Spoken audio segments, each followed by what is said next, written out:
Boa tarde, senhores. A partir de agora, iremos trabalhar segregação independente com três pares de alelos tri-híbridos.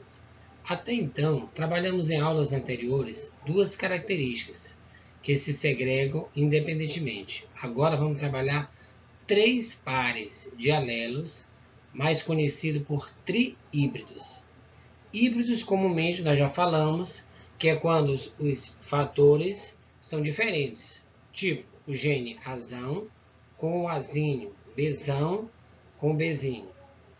Então, visto aqui, em algumas questões do Enem, eles costumam cobrar os tipos de gametas, quantidade de gametas produzidos e quantos genótipos possíveis. Então, tomando como base, a partir desse princípio, nós vamos trabalhar os tri-híbridos.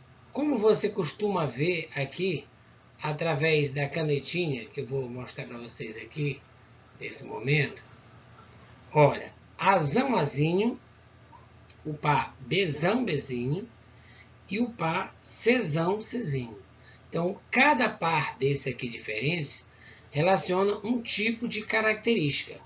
Então, partindo desse princípio aqui, nós vamos trabalhar o cálculo do número de gametas possíveis. Então, nós temos aqui novamente o triíbridos, que vocês estão vendo aqui.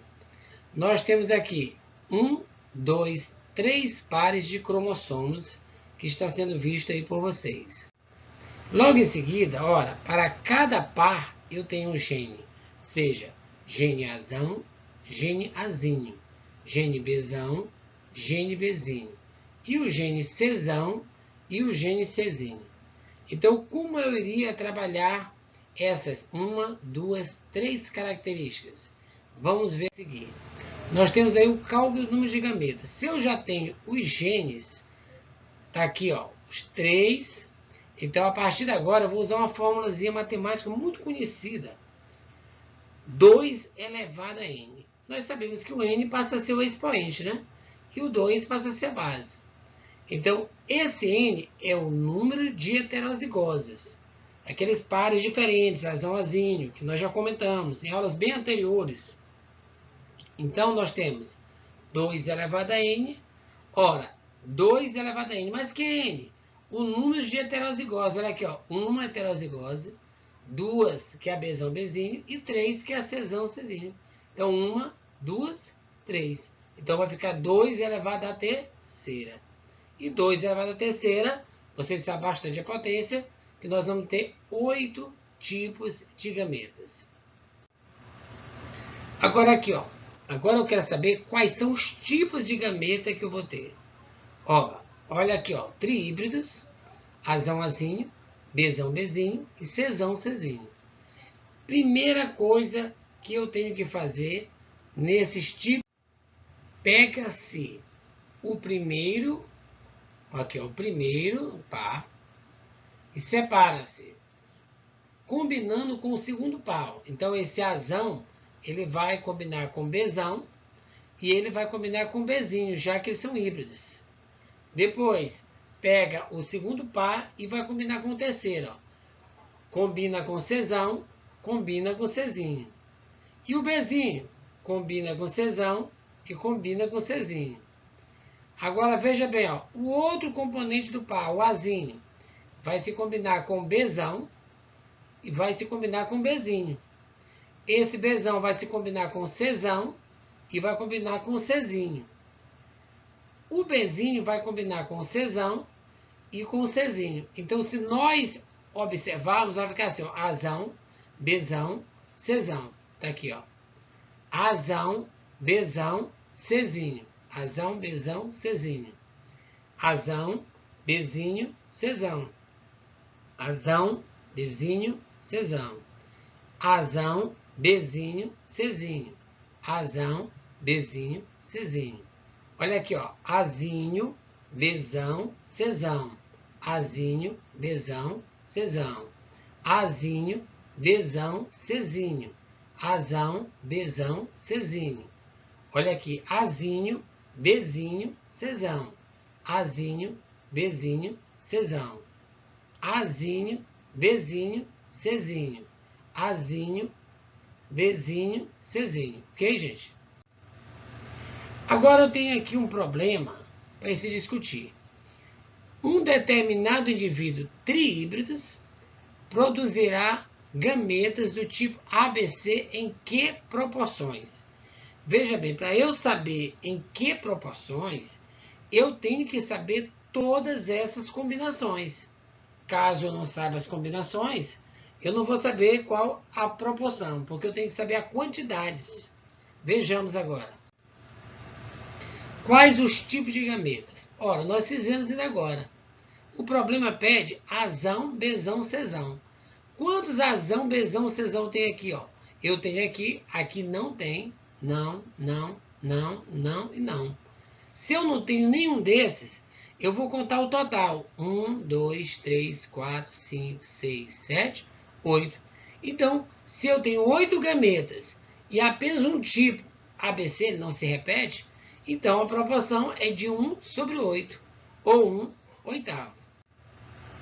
Cruzamento entre trihíbridos. Como já falamos, esses trihíbridos, eles se segregam independente. Então, nós vamos fazer a seguinte combinação. Ó. Azão vai se combinar com azão. Bzão vai se combinar com Bzão, Bzinho. Czão, Czinho irá combinar com Czão, Czinho. Então, turma, nesse caso, eles vão se segregar independentemente. E o que quer dizer segregar? Separar-se independentemente, de acordo com as características. Isso aqui vai determinar uma característica, isso aqui outra característica, isso aqui outra característica. Para isso, nós vamos usar o velho quadro de Pinet. Né? O quadro de Pinet, bastante conhecido pelos senhores. Então, vejamos. O que eu fiz? Ó? Azão versus azão, azinho, Bzão, Bzinho, Bzão, Bzinho, Czão, Czinho, Czão, Czinho. Eles estão se segregando independentemente. Utilizando o quadro de Pinet, nós fizemos azão com azão, azão, azão. Azão com azinho, azão, azinho. Azinho com azão, azão, azinho. E azinho com azinho, azinho, azinho. Então, os outros quadros se repetem da mesma forma. Vejamos. Um problema aqui bem característico para a gente entender, olha o que ele pergunta. Qual a probabilidade desses indivíduos ter um descendente que tenha todos os genótipos dominantes para as 3 características? Gente, para que tenha todos os genótipos dominantes, no mínimo ele tem que ter um azão. No mínimo ele tem que ter uma maiúscula para ser dominante. Porque se ele tiver as 2 minúsculas, isto será o quê? Recessivo. Então vejamos agora o que ele pede sobre as probabilidades. Então, se está havendo a junção, eu vou usar a regra do E, que nós já comentamos na matemática aplicada à biologia, né? Com os senhores. Antes da pandemia foi comentado isso aí.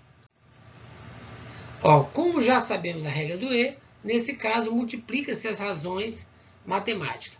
Ele não falou, né? Dominante? Olha aqui, gente, ó. Azão, azão, dominante. 1. Azão, azinho, dominante. 2. Azão, azinho, dominante. 3. Então, 3 para 4 fica 3/4. Vezes, já que é regra do E. Bzão, Bzão, dominante. Bzão, Bzinho, dominante. Bzão, Bzinho, dominante. Então, Bzinho, Bzinho não pode, né? É dominante? Então, 1, 2, 3. Para 4, dá 3/4. Vezes, já que eu estou usando a regra do E. Mesma coisa, Czão, Czão, dominante. Czão, Czinho é dominante, é a domínio, né? E Czão, Czinho é dominante. Então, 3 para 4, 3/4. E já que é regra do E, se faz o produto. 3 vezes 3 é 9, vezes 3 é 27. 4 vezes 4 é 16, e 16 vezes 4 é 64. Então, aí nós temos, gente, a probabilidade que ficou 27 por 64.